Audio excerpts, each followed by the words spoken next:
know, I'm not telling about that because border clash, you know, them send for the down in the border clash. Me tell you, border clash. On Sunday, December 3, Venezuela held a controversial referendum to lay claim on what is considered to be Guyana's Essequibo region. Guyanese journalist and managing editor of the online news site Demerara Waves, Dennis Chabrol, joins us from Guyana, and he's going to shed some light on the issue. Good morning, Dennis. Morning, sir. Welcome to Smile Jamaica. How are you? Good morning. I'm fine. And yourself? Very well, thanks. Thanks for asking. Where are we right now with this? And this region, Delia used the word controversial just now. So what's going on? Bring us up to date and tell us what's going on. Well, it's controversial because in the eyes of Guyana, the 1899 Arbitrary Tribunal Award that settled the land boundary between Guyana and Venezuela was regarded by both parties, that's Venezuela and Guyana, as full, final, and perfect. And indeed, that award was respected by Venezuela for more than 60 years. Also, neighboring Brazil integrated the Trijunction Point, that's the border point, into its border as well. So that's gazetted and regarded as legal by Brazil as well. But sometime around the 1940s or thereabouts, a junior lawyer to the tribunal, Mali Prevost, had said that a letter should be only opened up only after he dies. And that letter was opened and it allegedly pointed to some collusion, I believe, between the Russians and the British or the Americans about the way the procedure had gone along in the tribunal. And it is on that basis that Venezuela continues to maintain its claim to the Essequibo region, which is about 160,000 square kilometers. Wow, that's something else. Just based on that letter. So Venezuela has been laying claim. What is Guyana saying? And so far, how have both parties tried to resolve this, Dennis?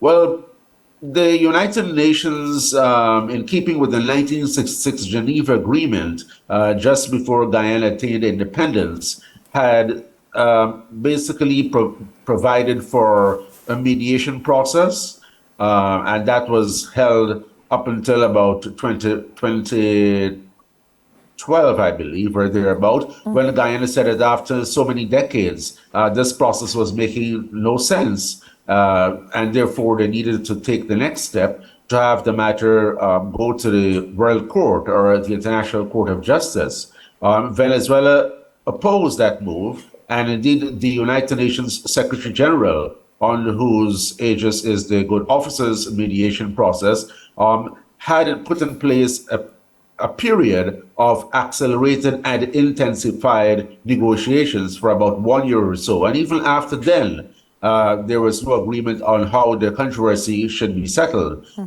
So the United Nations Secretary General, in keeping with the 1966 Geneva Agreement, decided to take the matter or to refer the matter to the International Court of Justice. And that's where the matter is. In response, Venezuela said it did not recognize the ICJ's jurisdiction, and therefore it wants to go back to the bargaining table or the negotiation process, if you like.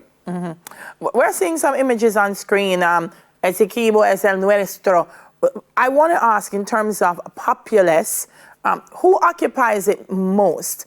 Guyanese people, or are a lot of Venezuelans living in Essequibo?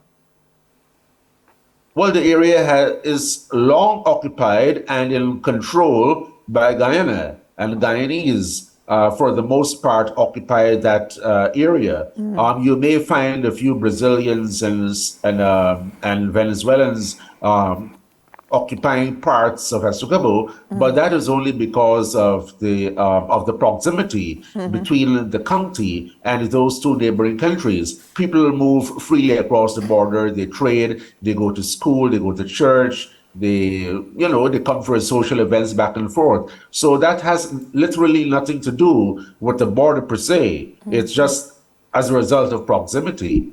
Yeah, forgive my ignorance, Mr. Chabrol, and I don't know if owned is the right word to use, but an extension of Delia's question. So who owns it?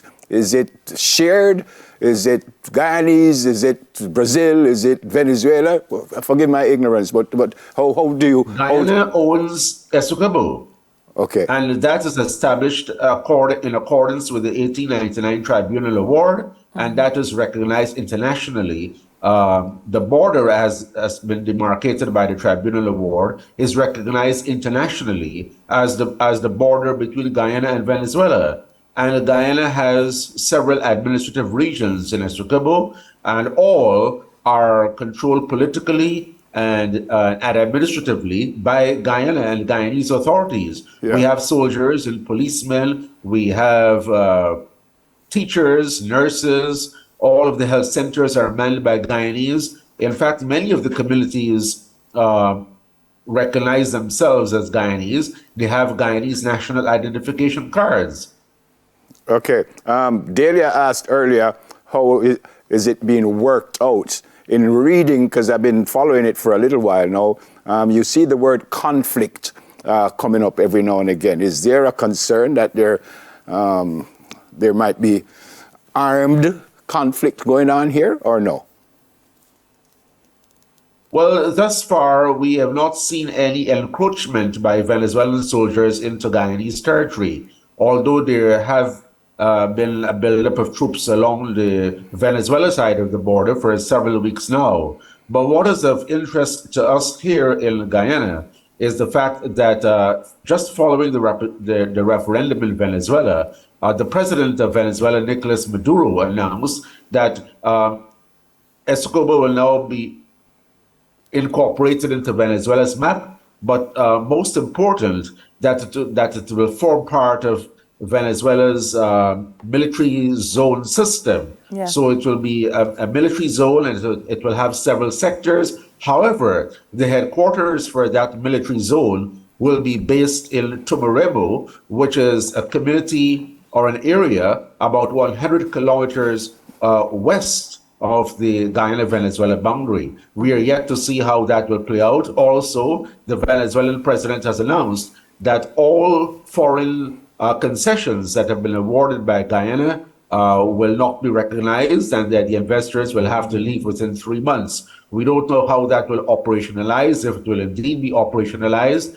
And also, the state oil company and the state mining company in Venezuela will be authorized to explore for oil and gas and conduct mining operations in Essequibo. Mm-hmm. You know, a lot of people, myself included, when we heard about it, kind of jumped to the conclusion, we might be wrong, that this is intensifying because of what you just said, the oil, gas, and mining possibilities in Essequibo. Is that the general feeling? That's a plausible reason, because almost immediately after the announcement by ExxonMobil in 2015 that Guyana had discovered oil in commercial quantities, the president of Venezuela unilaterally demarcated the maritime boundary between Guyana and Venezuela, and had demarcation had taken all of the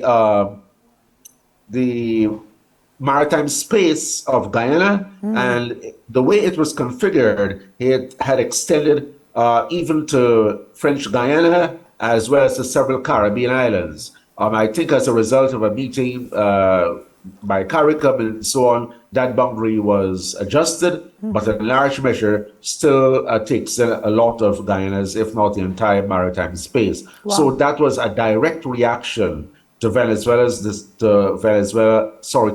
discovery of oil in 2015. Yep. Final question from me, sir. I think the ambassadors met yesterday. Any word on that? Did you find out what went on and what might be the next move? No, the foreign ministers met yesterday virtually, not the ambassadors. But they have decided in the final analysis that they will leave the lines of communication open. Guyana maintains its position that what has been occurring in the last few days is a clear violation of the order by the International Court of Justice in December 1, that nothing should be done to alter the administrative possession of the Essequibo region while Venezuela is maintaining its stance. Thank you so much for speaking with us this morning, sir. I hope everything works out for the Guyanese folks, because as you said, it's owned by Guyana, and we hope that there won't be any war going on here, but things will work out for the best. Thanks again. God bless you and your family, sir. And certainly that will be of importance to Jamaica, because a lot of Jamaican companies are eyeing opportunities here in Guyana. Correct. Thank you, sir. Guyanese journalist. Have a great day now. Thank you. Guyanese journalist and managing editor of the online news site Demerara Waves, Dennis Chabrol. Coming up, we celebrate International Civil Aviation Day. The great Dawes will have that soon come.